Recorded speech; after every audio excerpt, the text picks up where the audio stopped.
Pour la deuxième portion de l'émission, on vous présente évidemment la fameuse capsule Tuning Moteur de Persévérance, semaine numéro 10. Mais pour tout de suite, deux anciens étudiants de l'école secondaire du Mont-Sainte-Anne se retrouvent sur le mur des réussites aux côtés de Alex Harvey, Marie-Hélène Prémont et Alain Gay pour ne nommer que ceux-là. Valérie Forgue et Jean-Sébastien Tuchette ont reçu chacun une plaque qui sera posée sur ce mur qui souligne le parcours d'étudiants qui se démarquent pas nécessairement par leur cheminement académique, mais aussi par ce qu'ils ont réussi à accomplir au fil du temps. Donc voici le reportage comme si vous y étiez. Il me fait plaisir de vous accueillir à l'École secondaire du Mont-Sainte-Anne pour y souligner l'excellence des talents d'ici. Dans la vie, nous avons tous des modèles qui nous inspirent et qui nous poussent à persévérer. Cet après-midi, nous aurons la chance de vous faire rencontrer et connaître deux personnes inspirantes qui ont fréquenté notre école et qui ont connu des cheminements de vie et professionnels des plus intéressants. Comme vous le constaterez, le mur des réussites est une illustration de la diversité des parcours de nos anciens. Lors de la première intronisation, nous avons exploré les domaines des affaires, du sport, de la recherche et de l'implication dans la communauté. Pour cette deuxième année, vous aurez la chance de connaître de nouveaux domaines d'intérêt. Je vous laisserai le soin de les découvrir au cours de la cérémonie. Autre nouveauté cette année, les candidatures de nos deux nominés ont été soumises par des membres de la communauté de la Côte-de-Beaupré. Les candidatures ont été évaluées par un jury formé de membres du personnel de l'École secondaire du Mont-Sainte-Anne ainsi qu'un membre de la communauté. Je remercie les élus de la MRC de la Côte-de-Beaupré pour le soutien à ce projet. Et enfin, je tiens à féliciter Mme Forgue et M. Tuchette et les remercier d'avoir accepté notre invitation. En nous partageant leur parcours, nous espérons que nos élèves actuels, donc vous tous, nos élèves, vous réaliserez que les chemins vers l'excellence sont multiples et variés, puis que tout est possible aussi. Alors, merci beaucoup. Bonne cérémonie. Valérie Forgue, auteure et poète, nous dit que même avec un parcours académique loin d'être exemplaire, il est possible de réussir. Alors, j'attends pas le dessert, j'attends pas la fin pour remercier l'École secondaire du Mont-Sainte-Anne pour le bel honneur, le cadeau qu'elle me fait aujourd'hui de m'inviter, de me retrouver ici devant vous. Ça me fait très chaud au cœur, c'est très émotif. Je remercie aussi mes parents, ma sœur qui est ici, mon frère qui n'est pas là, mais avec qui j'ai fait les 400 coups à l'époque du secondaire. Donc, c'est mes ailes, c'est mes racines. Je les remercie de tout mon cœur.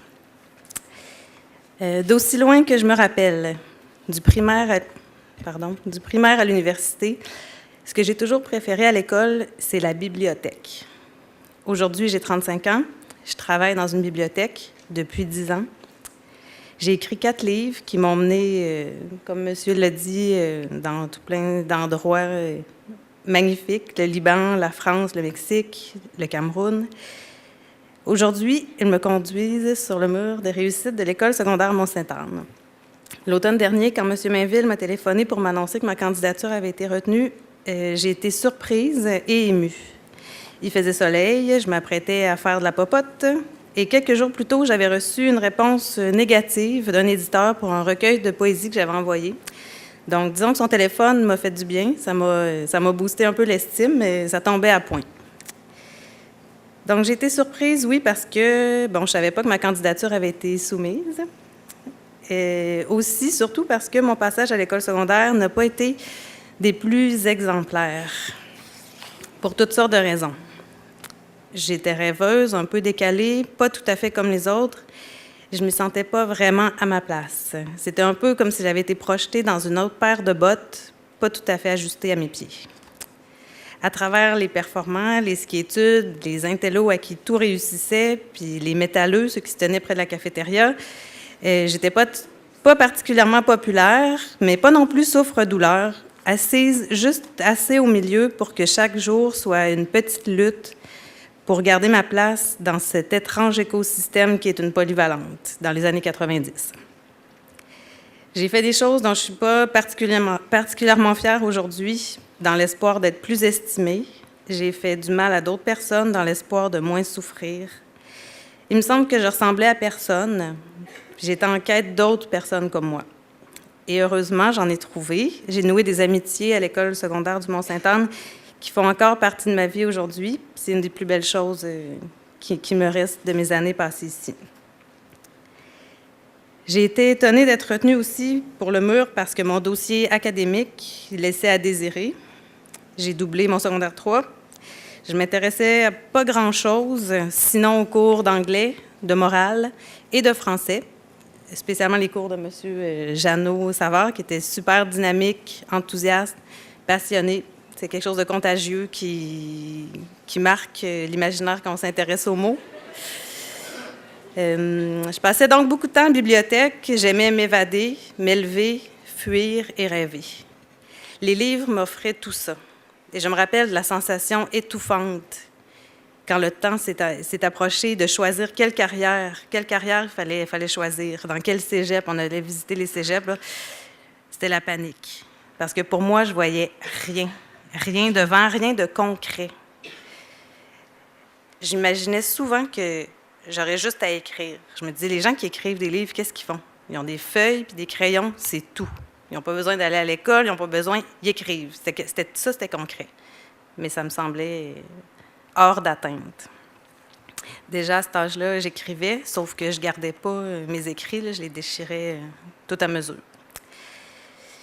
Malheureusement, je ne peux pas dire que c'est à l'école ici que je me suis réalisée sur le plan académique. C'est venu plus tard. C'est venu plus tard, après une année ratée au cégep, après un cours en secrétariat dans lequel je n'ai jamais travaillé et un beau voyage dans l'Ouest canadien.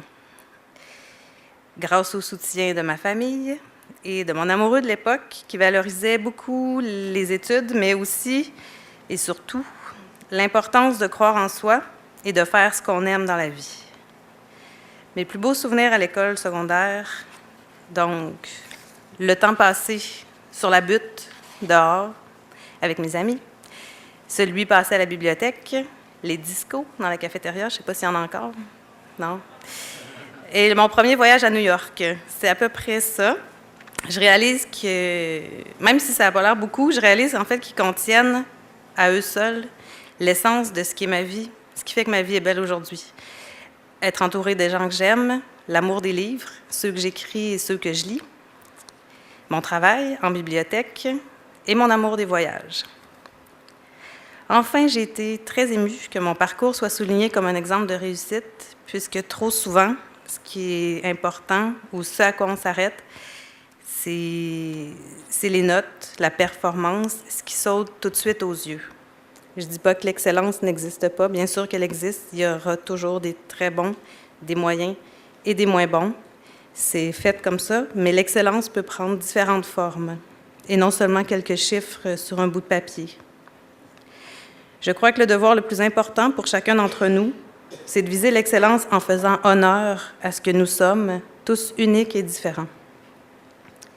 J'aimerais dire à ceux qui ne savent pas où ils s'en vont, ceux qui viennent à l'école à reculons, jour après jour, ceux qui se sentent différents, et là, je m'adresserai directement, spécialement à ceux qui sentent à l'intérieur d'eux ou qui seraient tentés par des carrières créatives, littéraires ou autres.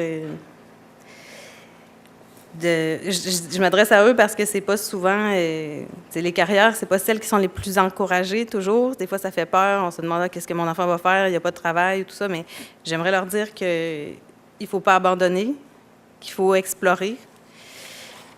J'aimerais leur dire de se donner le temps de se trouver eux-mêmes, d'écouter votre voix intérieure. C'est toujours elle qui va vous guider, bien mieux que celle du voisin. Et surtout, n'essayez de ressembler à personne d'autre que vous-même. Vous ne gagnerez jamais rien à chercher à plaire aux autres à tout prix. La réussite, pour moi, c'est ouvrir grand les ailes, accueillir qui on est, avec ses imperfections et ses forces, et aller chercher ce à quoi on a droit. Une vie riche, faite de passion, de défis et de surprises. Trouvez ce qui vous rend unique, ce qui vous fait vibrer, ce qui va vous donner envie de vous lever tous les matins pour le reste de votre vie, pour les 30, 50, 60 prochaines années.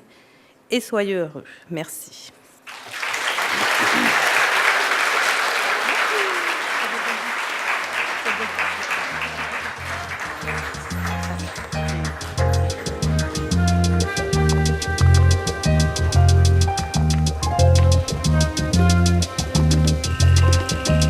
Le médecin Jean-Sébastien Touchette mentionne qu'il est possible de réaliser ses rêves et il nous donne même la recette du succès.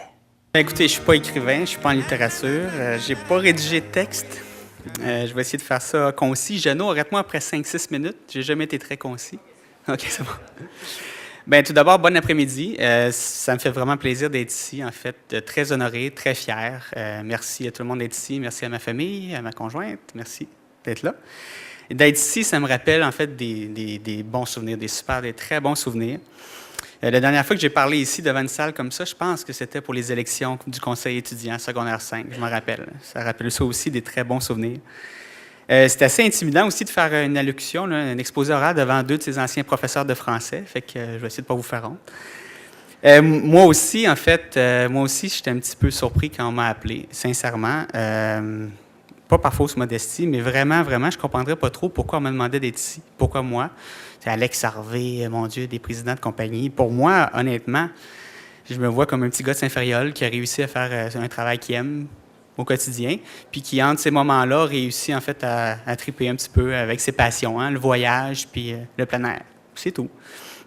J'ai accepté quand même. Je me suis dit, ben OK, je vais accepter, mais à condition que ça puisse servir au monde, aux élèves d'ici, puis je vais voir qu'est-ce que je peux leur fournir comme message. Puis j'ai réfléchi un petit peu, puis après un certain temps, je me suis rendu compte que c'était peut-être justement ça, le but aujourd'hui. En fait, c'était peut-être ça que je pouvais vous apporter, c'est-à-dire de vous montrer que c'est justement possible d'être un gars, une fille de la Côte de Beaupré, puis d'en venir à être heureux parce on est capable de réaliser des rêves qu'on s'est fixés, peu importe lesquels. Puis rendu qu'on y croit, qu'on travaille, puis c'est possible. Point. C'est ça que j'ai réalisé. Dans le fond, ma recette aujourd'hui, là, 3 affaires que j'ai identifiées, ma petite recette. 1, de la passion, 2, du travail, du dévouement, puis 3, l'ingrédient du jour, bien, devoir être passé nécessairement par l'école secondaire Mont-Saint-Anne. On s'en sort pas, c'est sûr. En fait, je vais vous montrer pourquoi. Puis moi, mon rêve, en fait, avec les années, puis c'était pas du tout clair en sortant de l'école secondaire Mont-Saint-Anne, c'était que je voulais faire quelque chose qui ferait du bien autour de moi, du bien aux gens, qui les aiderait, qui améliorerait leur qualité de vie. Où on pourrait combattre les injustices, parce qu'il y en a encore beaucoup. Ça a l'air d'un grand mot, mais c'est vrai, au quotidien, que ce soit ici, que ce soit ailleurs. Puis surtout donner aux gens, n'importe qui, dans leur vie, le pouvoir de contrôler leur vie, du pouvoir, d'avoir plus d'impact sur leur vie, point, sur leur santé aussi, éventuellement. Puis je voulais être indépendant aussi, de ne pas avoir de patron, presque pas, d'être libre. Idéalement, bien, je voulais voyager. Moi aussi, j'avais une passion de voyage, puis je voulais pouvoir connaître des nouveaux horizons. Ça s'est développé avec les années, après le secondaire. Je suis sorti de l'école secondaire, je ne savais pas trop ce que je voulais faire, sincèrement. Je suis arrivé au cégep non plus, puis pendant le cégep non plus. J'ai fini le cégep, puis j'avais aucune idée, j'avais des idées. La médecine était là, mais c'était vraiment pas nécessairement la première sur la liste. Le cégep m'a ouvert des horizons, m'a montré qu'il faut travailler fort. Puis j'ai travaillé fort, puis ça a marché. Mais j'ai pris une année off, j'ai pris une année libre. Puis cette année-là, c'était vraiment pour découvrir le monde, mais le monde, c'est-à-dire, oui, le monde géographique, mais le monde aussi, les gens. Puis c'est pendant un épisode, un de ces moments-là, au Népal, où j'ai réalisé pourquoi je voulais devenir médecin, en fait. J'avais été confronté à des situations là-bas, puis j'ai décidé de devenir médecin. Puis à ce moment-là, je suis entré en médecine à l'Université Laval, puis à ce moment-là, bien, j'ai réalisé qu'il faut travailler encore plus fort. Fait qu'on travaille, ça marche. Ça n'a pas toujours été facile, pas nécessairement à cause des études, du temps passé à étudier, mais je suis un gars qui doute constamment, au quotidien, heure après heure, je doute. Je suis comme ça, je me remets en question. Donc, à un moment donné, des semaines à la résidence en médecine générale de 80-90 heures, ça arrive. Fatigué, on se dit, on est confronté à de la souffrance des fois, à répétition. J'ai-tu vraiment fait le bon choix? Pourquoi je fais ça? Pourquoi je ne choisis pas un autre job? Je pourrais faire du 8 à 5, 8 à 4, je ne sais plus trop. Je ne sais même pas c'est quoi une semaine normale. Bref, au bout du compte, ce qui m'a permis de continuer là-dedans, c'est que j'ai trouvé l'équilibre un petit peu. Pas une personne équilibrée, mais plutôt le moyen de garder la passion. Puis ça, bien, c'est de continuer de triper. Puis je me suis rendu compte que ce qui m'empêchait de me décourager, c'était de trouver un moyen de donner une couleur à tout ça qui me ressemblait moi, qui me ferait triper. Ça aurait pu être différent, là, peu importe ce que vous faites, puis qui aurait fait la même chose. On avait suggéré de numéroter mes pages, c'est une bonne idée finalement. Ça, je l'ai trouvé, en fait, en faisant du sport, en voyageant dans les vacances ou le temps que j'avais. Puis voyager, pas que sac, là, ça coûte pas cher, mais on peut voyager. Puis en combinant tout ça, je me suis rendu compte que ma job, je pourrais peut-être le faire aussi puis combiner ça, c'est-à-dire que ce soit dans le Grand Nord du Québec, que ce soit en Afrique, que ce soit ailleurs, au Népal, au Mali, bientôt en Haïti. Puis aujourd'hui, bien, j'ai vraiment l'impression d'avoir réussi à trouver quelque chose qui me ressemble. De faire ça, oui, la médecine, mais parce que ça me ressemble au quotidien. Puis parce que j'ai vraiment l'impression de faire une différence, de faire ça. La deuxième partie, c'est de vous dire qu'est-ce qui fait que j'en suis venu là, puis où je suis allé chercher les outils pour en venir là. Oui, il y a notre famille, oui, il y a les gens avec qui on vit au quotidien, c'est sûr, on part sur une belle base. Mais après ça, l'école secondaire Mont-Sainte-Anne, c'est une belle place où, dans le fond, je suis allé chercher les outils qui m'ont permis de croire dans mes possibilités à moi, puis de croire que tout est possible, en fait. Puis c'est ça le plus beau sentiment. À l'école secondaire, j'ai fait de la radio étudiante, j'ai continué d'en faire plus tard, puis la musique, aujourd'hui, c'est encore une passion. C'est ici que je faisais déjà du sport, mais que j'ai appris que le sport doit faire partie d'une vie. Je pourrais vous dire le cliché, là, quelqu'un d'équilibré, de complet. Mais non, c'est juste pour rendre la vie moins plate. C'est aussi pour garder des passions, puis avoir du fun. Quand les études, c'est lourd, bien, du sport, on se sent bien, ça augmente notre estime de soi, puis on se sent super bien après ça. Puis au bout du compte, ça doit faire partie d'une vie équilibrée pour tout le monde, puis on le fait jamais assez.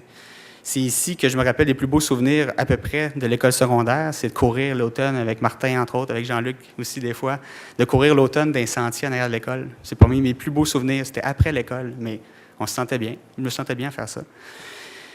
De réaliser qu'il n'y a pas juste les études, en fait, de réaliser que si tu étudies seulement, tu fais que ça, c'est invivable. Au bout du compte, le sport, la musique, la passion. Je me suis intéressé en politique ici. J'ai appris à critiquer.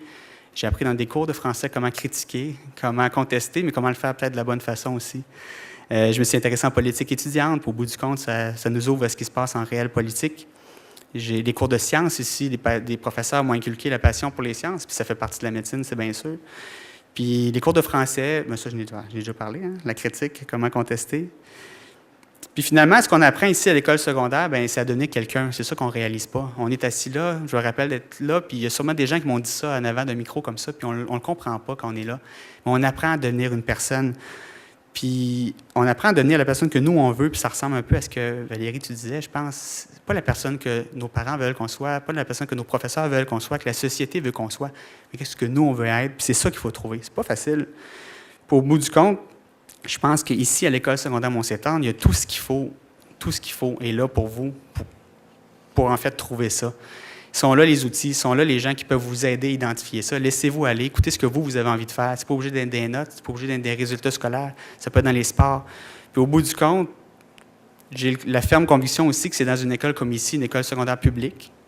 Ça, j'en suis convaincu. On n'a pas à rougir du tout devant aucune école privée qu'on peut aller chercher ça, parce qu'ici, on apprend vraiment, en fait, à vivre ensemble. On apprend les vraies valeurs, puis ça, sans complexe. On n'a aucunement à se comparer à aucune école privée du Québec. Bref, venez chercher les outils ici qui vous offrent. Mélangez tout ça ensemble. Essayez d'identifier quels sont vos rêves à vous. Une fois que vous saurez vos rêves, vous allez commencer à vous rendre compte qu'est-ce qu'il faut faire pour y arriver. Croyez-y, puis sérieusement, vous allez avoir, je vous souhaite la chance de vous retrouver un jour avec le plus beau sentiment du monde, d'avoir l'impression que tout est possible. Puis je l'ai encore au quotidien, c'est-à-dire qu'il s'agit juste de s'asseoir et de dire où je suis rendu dans ma vie, qu'est-ce que je veux, puis ça va être possible. Puis je vous donne le défi, en fait, d'une couple d'années, de vous retrouver ici, peu importe ce que vous aurez fait, puis d'avoir le sentiment que vous aimez ça, ce que vous faites. Puis c'est un peu ça. Merci à tout le monde.